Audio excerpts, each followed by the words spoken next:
بسم اللہ الرحمن الرحیم۔ ناظرین حضرات، آپ کی خدمت میں احکام غسل بیان کرنا ہے۔ غسل کس طریقے سے کیا جائے اور غسل کے کتنے طریقے ہیں، واجب غسل کتنے ہیں، غسل کے بعد وضو کرنا واجب ہے یا نہیں، ان تمام سوالوں کے جواب اس ویڈیو میں انشاءاللہ بیان کیے جائیں گے۔ اگر آپ نے ابھی تک ہمارا چینل سبسکرائب نہیں کیا ہے تو ضرور سبسکرائب کریں اور اس ویڈیو کو کامل دیکھیں۔ پہلا سوال یہ ہے کہ واجب غسل کتنے ہیں؟ 7 غسل واجب ہیں جو مرد اور عورت پر واجب ہوتے ہیں۔ وہ یہ ہیں: غسل حیض، غسل نفاس، غسل استحاضہ۔ یہ تینوں غسل مخصوص ہوتے ہیں خواتین سے، اور اس کے بعد غسل جنابت، غسل میت، غسل مس میت اور غسل نذر عہد کا غسل یہ بھی واجب ہیں۔ یہ مرد و زن دونوں سے مخصوص ہوتے ہیں۔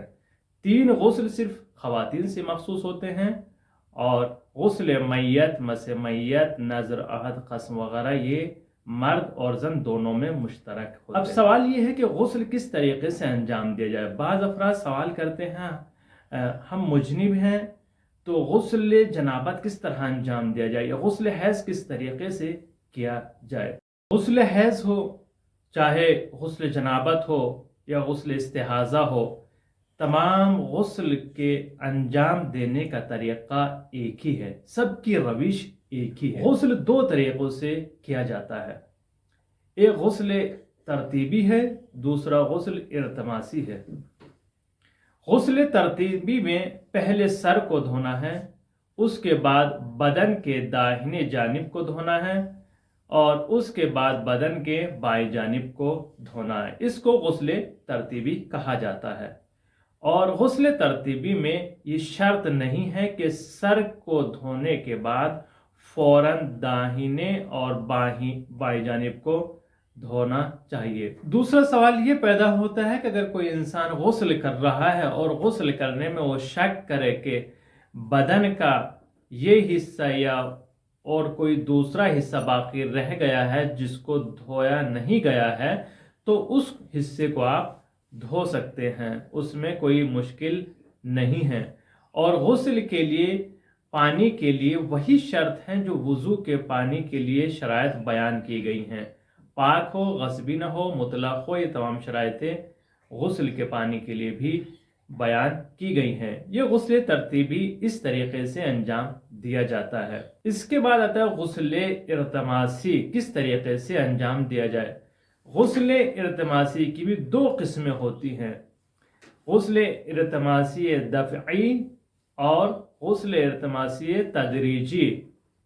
اس کی 2 قسمیں ہوتی ہے۔ دفعی میں انسان ندی، تالاب وغیرہ میں ایک مرتبہ میں ڈبکی لگائے اور پورے بدن کو پانی میں ڈبویا جائے، لیکن غسل التماسی میں انسان ندی یا تالاب کے اندر کھڑا ہو، اگر بدن کا تھوڑا حصہ بھی پانی کے اندر ہو تو کوئی حرج نہیں ہے، وہ غسل التماسی کی نیت کرے اور پانی میں غوطہ لگائے تو وہ غسل انجام دے سکتا ہے، اس میں کوئی حرج نہیں ہے۔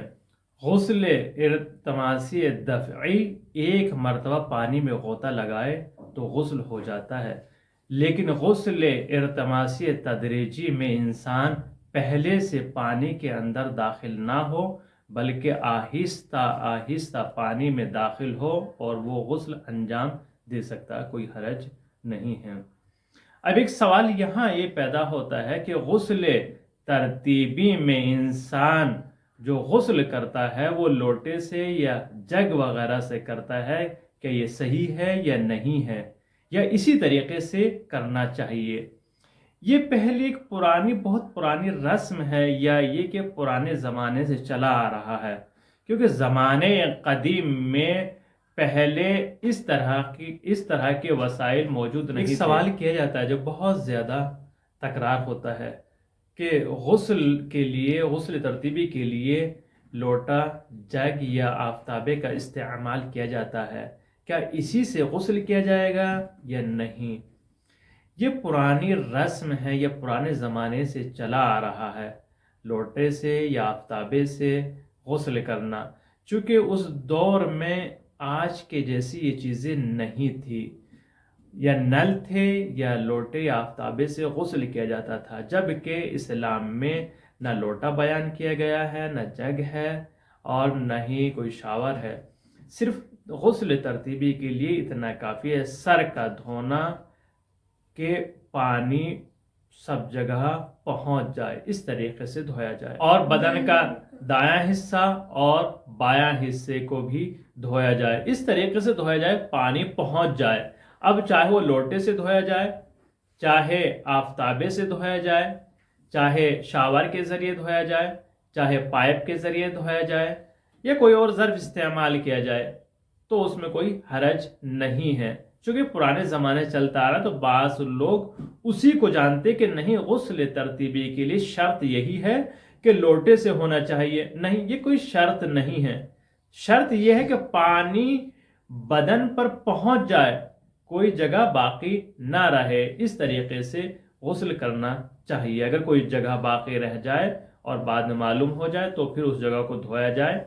اگر انسان کو احتمال یا شک ہو کہ اس کے بدن کا کوئی حصہ باقی رہ گیا ہے، مثال کے طور پر آخری حصہ یعنی بایاں حصہ وہ نہیں دھو پایا ہے، اس میں رہ گئے، تو اس کو دھوئے۔ سوال یہ پیش آتا ہے کہ اگر انسان غسل کرنے کے بعد اس کو یقین ہو جائے کہ بدن کا کچھ حصہ باقی رہ گیا ہے جو دھویا نہیں گیا ہے، تو اس حصے کو وہ دھو سکتا ہے۔ لیکن اگر سر کا حصہ باقی رہ گیا ہے یا داہنی جانب کا باقی رہ گیا ہے تو احتیاط مستحب یہ ہے سر کو دھونے کے بعد داہنی جانب اور بائیں جانب کو بھی دھویا جائے گا، احتیاط مستحب کی بنا پر۔